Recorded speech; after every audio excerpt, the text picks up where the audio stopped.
buenos días. Les habla Carlos Francisco Molina del Pozo, catedrático de Derecho Administrativo y catedrático Jean Monnet ad personam de Derecho de la Unión Europea en la Universidad de Alcalá de Henares, Madrid, España. Presidente al mismo tiempo desde el año 93 del Instituto Euro-Latinoamericano de Estudios para la Integración y el EPI. Les digo esto más que nada para encuadrar mi trabajo durante los últimos 40 años, que han sido absolutamente dedicados a la universidad y a estudiar el problema de la integración desde su perspectiva jurídica, tanto en la Unión Europea como en América Latina, a la que he tenido que visitar necesariamente por motivos de la presidencia del Instituto en infinidad de ocasiones a lo largo de estos últimos 40 años. Sin más, les quiero hablar esta mañana de las relaciones de la Unión Europea con lo que es Centroamérica y América del Sur. Y para empezar, les tengo que decir que en realidad las relaciones de la Unión Europea con América Latina empezaron pues muchísimos años hace, pues desde el principio de las comunidades europeas prácticamente, aunque realmente es a partir de 1986, fecha de la entrada de Portugal y de España en las comunidades europeas como miembros de pleno derecho, cuando se reactivan absolutamente estas relaciones y se ponen en marcha pues unas relaciones que hoy día podríamos decir que son relaciones estratégicas, son relaciones especiales las que se tienen con esta parte del mundo. En primer lugar, digo, la primera cuestión que yo quisiera ponerles de relieve es que, dada la intensidad con que se han producido estas relaciones entre la Unión Europea y América Latina en los últimos años, es a partir de 1999 cuando ya realmente se realzan estas relaciones, porque se celebra la primera de las cumbres bilaterales, la cumbre entre Unión Europea y América Latina, año 99. Es la cumbre de Río, que pasó a la historia por ser la primera cumbre que aglutinó a los jefes de Estado y de Gobierno de los países de América Latina y de los países de la entonces todavía Comunidad Europea, hoy Unión Europea. Para hablar de estas relaciones hay que enmarcarlas en el ámbito de lo que es la política comercial, política exterior, política comercial común de la Unión Europea. Sin duda ninguna que para nosotros, dentro de la política, la tradicional política comercial común europea, se ha ido consiguiendo a lo largo de los años conforme se ha ido trazando el esquema de la integración económica en el seno de la Unión Europea. Qué duda cabe que la puesta en marcha, por fin, la llegada por fin al mercado común europeo, es decir, al mercado único europeo, que se produce a partir del año 1993, hace que la economía y el comercio entre los países de la Unión Europea se queda absolutamente blindado. Es libre, caen los obstáculos técnicos, jurídicos, fiscales a la libre circulación, no solo de personas, sino también de mercancías, de capitales, de servicios, y hay una apertura enorme dentro de lo que es el conjunto del territorio de la Unión Europea. Por el contrario, sucede algo absolutamente contrario respecto a terceros países. Las fronteras de la Unión Europea se establecen como fronteras comerciales, el pago de aranceles se exige a países terceros respecto a las mercaderías que vienen hasta el territorio de la Unión, y realmente se hace proteccionista. Es un comercio proteccionista porque ad intra es una cosa y ad extra es otra cosa. Esto es la realidad del mercado común europeo dentro de su política comercial.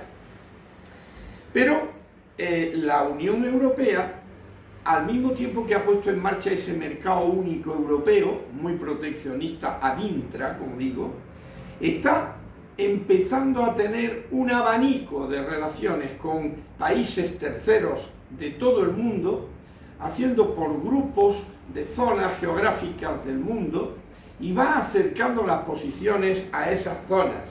Los acuerdos con países y con grupos de países, podríamos poner por ejemplo los que se celebraron con los países ACP, África, Caribe, Pacífico. Son un grupo de países que empezaron con las convenciones de Lomé, Lomé 1, Lomé 2, Lomé 3, Lomé 4, Cotonú, que es la actualmente en vigor y que está siendo revisada en estos momentos para volver a firmarse una ampliación de más años. Bueno, pues son acuerdos con países y con grupos de países que, bueno, en este momento países ACP son 79 países los que están ahí, de África, Caribe y Pacífico.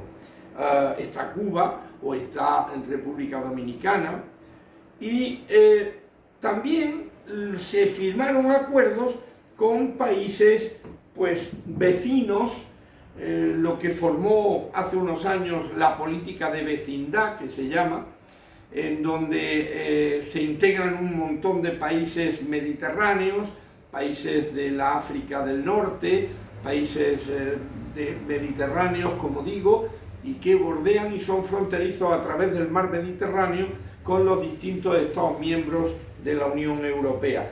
Todo eso son acuerdos que se establecen entre la Unión y grupos de países o países para tener un comercio, unas relaciones comerciales que afecten o que estén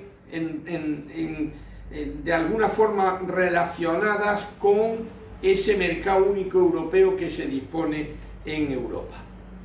¿Y qué ocurre con los procesos de integración en América Latina? Los procesos de integración en América Latina son antiquísimos. Podríamos decir que algunos de ellos, como la Comunidad Andina de Naciones, datan de las épocas de fundación de las comunidades europeas. Fueron procesos que se iniciaron prácticamente a la vez, quizá el europeo 5 o 6 años antes, pero, o quizá menos, pero el proceso de la Comunidad Andina de Naciones arrancó también en los años 50 y ha seguido con sus altibajos, pero bueno, ahí está. Es el primero que hay que distinguir en orden a la antigüedad, Comunidad Andina de Naciones. En segundo lugar, hay que hablar del SICA, el Sistema de Integración Centroamericana, que agrupa a los países de América Central y con los que también hay una relación espléndida, después veremos, con la Unión. Y por último, el Mercosur, el Mercado Común del Sur, que no vamos ahora a entrar en lo que es o lo que significa, pero que tiende a conseguir un mercado común, pero no es un mercado común. Por tanto, es una unión aduanera imperfecta y por tanto no ha llegado siquiera a la fase de mercado común. Ya no hablamos de unión económica y monetaria, que sería lo equivalente a la situación en la que la Unión Europea se encuentra en este momento. Por tanto, hay esos tres grupos de países: la Comunidad Andina de Naciones, el Sistema de Integración Centroamericano y el Mercosur. Aparte, el Caribe, que más tarde se va a integrar también, como hablaremos después. Los acuerdos que existen entre la Unión Europea y los países que forman parte de los distintos bloques en América Latina de integración, pues son acuerdos bilaterales y también multilaterales de la Unión y los distintos procesos de integración en América Latina. Si hablamos de los acuerdos bilaterales, pues desde el acuerdo de primera, segunda, tercera hasta quinta, sexta generación que se han llevado a cabo y que se han llevado a cabo con países como Chile o como México, o acuerdos de asociación como se han llevado a cabo pues con Brasil o con Cuba, en cualquier caso son acuerdos que tienen la virtualidad de ir generando una importante y especial relación con esos países a nivel bilateral. Por ejemplo, con Chile hay un acuerdo, el último se ha revisado en el 2002, con México hay un acuerdo que también se revisó en el 2009, y bueno, hemos llegado a tener una relación estratégica especial con Brasil. Es uno de los países que está en este momento como un país un poco de futuro en la relación comercial con la Unión Europea. Si hablamos de los acuerdos multilaterales, tenemos que hablar de las cumbres. Antes les he señalado que a partir de 1999 se celebra la primera cumbre euro-latinoamericana, ¿verdad?, en Río de Janeiro. Esta primera cumbre es una cumbre importantísima, histórica, acerca, como he dicho, a los dos orillas del Atlántico, las acerca enormemente y se crea un acuerdo de asociación, estratégica birregional, una asociación estratégica birregional que a través de esta celebración de cumbres de jefes de Estado y o de gobierno de los países de América Latina y de la Unión Europea se van a reunir cada 2 años, una vez en Europa y la siguiente en América Latina, y así van cambiando cada 2 años la sede de las cumbres. Estas cumbres, como digo, dan lugar a la Asociación Estratégica Birregional. Eso se acuerda en Río de Janeiro, en la primera cumbre del 99. Y en ese sentido hay que desbloquear un poco lo que son las relaciones con esos otros procesos de integración que me refería antes, la Comunidad Andina, Sistema de Integración Centroamericano o el Mercosur. Y en ese sentido, esos acuerdos birregionales y subregionales, pues hay que hablar de el primero que se pudo cerrar, que fue en el año 2012, entre la Unión Europea y el SICA, el Sistema de Integración Centroamericano. Un acuerdo de asociación. Otro acuerdo con los países de la Comunidad Andina de Naciones. En 2003 se llegó al acuerdo de diálogo político y cooperación. En el 2013 también se llegó a otro acuerdo comercial multilateral con Perú y con Colombia, países miembros de la Comunidad Andina. Y en tercer lugar, el acuerdo entre la Unión Europea y Mercosur, que se inició, se llegó al acuerdo marco interregional en el año 1995 y que hasta 2019 se ha estado negociando con algunos parones dentro de esos años, pero hasta 2019, el mes de junio del 2019, no se ha llegado al acuerdo sobre el capítulo comercial del acuerdo de asociación birregional que tratamos de poner en marcha.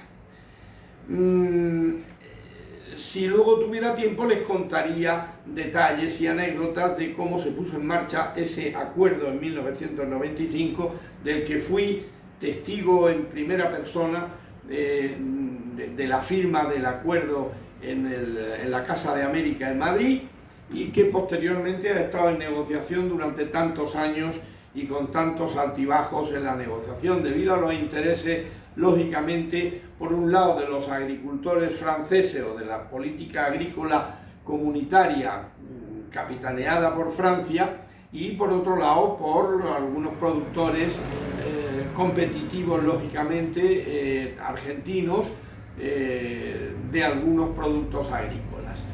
Bueno, luego si tenemos tiempo hablamos de ello, pero voy a continuar ahora porque en la cumbre reciente de hace 4 o 5 años celebrada en Bruselas en 2015, en la cumbre de Bruselas, se adoptó un acuerdo entre ya la Unión Europea y la CELAC.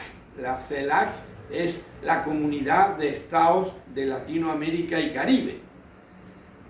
Y se llegó a poner en marcha una cosa que se llamó el Plan de Acción Unión Europea, CELAC, basado en las materias que se habían ido abordando a lo largo de las cumbres celebradas desde el 99 hasta el 2015 y que habían sido prioritarias en esas conversaciones bilaterales que habían ido celebrándose a lo largo de los años.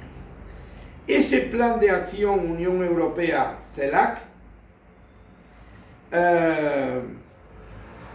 tiene 10 ámbitos prioritarios para la asociación y la cooperación birregional.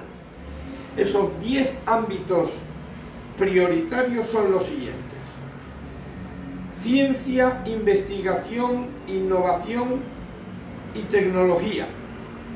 Segundo, desarrollo sostenible y medio ambiente, cambio climático, diversidad biológica y energía. Tercero, integración regional e interconectividad para fomentar la integración y cohesión sociales. Cuarto, migración. Quinto, educación y empleo. Sexto, problema mundial de la droga. Séptimo, cuestiones de género. 8. Inversiones y espíritu empresarial para un desarrollo sostenible. 9. Educación superior. Y 10. Seguridad ciudadana. De todos estos aspectos podríamos hablar largo y tendido, pero no tenemos en este momento la ocasión. Simplemente que sepan ustedes que estos 10 puntos son los 10 ejes fundamentales sobre los cuales se va a apoyar toda la relación bilateral o birregional entre América Latina y Caribe ya incluido con la Unión Europea. Y por ir concluyendo, les haría mención de otro elemento que ha sido fundamental también en estas relaciones y que implica la reunión de representantes de la población, de la ciudadanía, es decir, de representantes de los parlamentos de los distintos países y de los grupos o parlamentos regionales o subregionales de los procesos de integración con el Parlamento Europeo.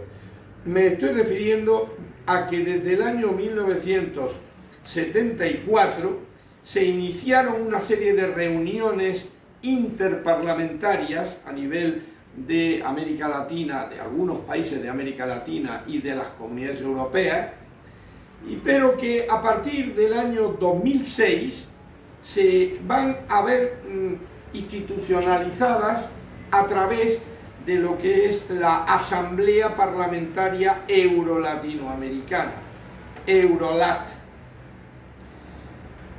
Ese es el órgano, Eurolat, es el órgano parlamentario de la Asociación Estratégica Birregional entre las dos regiones, América Latina y CELAC.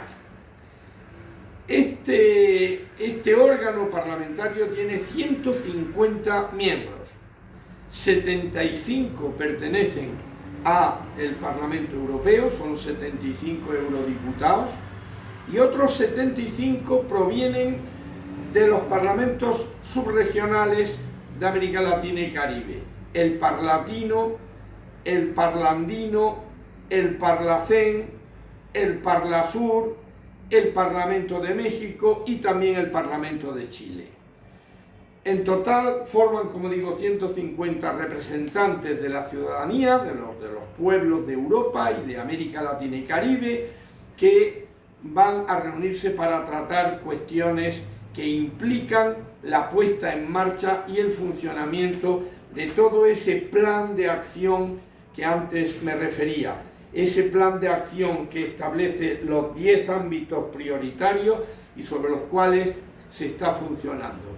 En este momento yo les puedo decir que personalmente participo desde el primer momento, desde el minuto 1, en el grupo que se dedica al tema de la educación superior, y estamos tratando de acercar, de aproximar, de integrar los sistemas universitarios de Europa con los países de América Latina. Es muy difícil, es muy complicado, no se lo voy a negar a ustedes, pero se está haciendo un gran esfuerzo de aproximación iniciando con la cooperación para poder llegar al establecimiento incluso de planes de estudio similares, de planes de estudio complementarios, de planes de estudio que de alguna forma puedan ser válidos o validados por una universidad o por otra en cualquiera de las dos partes de la relación de América Latina o de Europa. Y por terminar les contaré una anécdota que antes no me iba a dar tiempo, ahora supongo que estoy fuera de tiempo también, pero se la voy a contar y con ello termino. Yo recuerdo que fui testigo de la firma de aquel acuerdo que en el año 1995 se firmó, el acuerdo con los países del Mercosur, y recuerdo que fue con motivo de una cumbre de jefes de Estado y de Gobierno europea, de un Consejo Europeo, que se celebró bajo la presidencia pro tempore de España de las comunidades europeas. Bueno, lo cierto es que uno de los puntos del orden del día de esa cumbre de jefes de Estado y de Gobierno europeos que se celebró en Madrid, diciembre de 1995, era la de firmar el acuerdo para empezar a negociar el acuerdo birregional al que antes yo me refería, entre el Mercosur y la Unión Europea. Después de la firma del acuerdo, yo personalmente salí para una reunión que teníamos posteriormente en el Hotel Palace de Madrid con los presidentes europeos que venían de haber estado firmando el acuerdo con el Mercosur. Y teníamos sobre la mesa un gran problema esa noche. Teníamos el problema de que al día siguiente, a la mañana siguiente, había que decidir qué países europeos entraban en el euro y cuáles no podían entrar en el euro porque no cumplían las condiciones. Esto que ahora parece una anécdota, que realmente lo es, en aquel momento era un problema enorme porque, claro, implicaba dejar a países de Europa fuera de la moneda única, sin entrar en la unión monetaria, y otros sí que podían estar porque sus circunstancias económicas se lo permitían. Y entonces había una lista de países que se llamaban países IN, y otra lista de países que eran los países out. Pero recuerdo que el presidente del gobierno en ese momento en España, el señor Felipe González, pues le habló a su ministro de Asuntos Exteriores, Carlos Westendorp, a ver si podían de alguna manera inventarse algo para que a la mañana siguiente no se hubiere de hablar de una lista de países out y otra de países in. Bueno, pues allí en el Hotel Palace, esa tarde-noche, un grupo de 4 personas, donde estaban el entonces comisario italiano de la Comisión Europea, el señor Ripa Di Meana, estaba el ministro de Exteriores, Carlos Westendorf, en fin, y estaba un servidor de ustedes. Y estábamos charlando en un apartado y allí a alguien se le ocurrió, no voy a decir a quién se le ocurrió, no fue a mí, pero a alguien se le ocurrió: ¿por qué no damos una lista de países in y la otra, en vez de ser países out, le llamamos países pre-in? De esa manera no va a haber ningún país que se quede marginado, que se sienta dolido, porque es países in, están ya perfectamente adecuados para entrar en la moneda única, y países pre-in, no fuera, sino pre-dentro.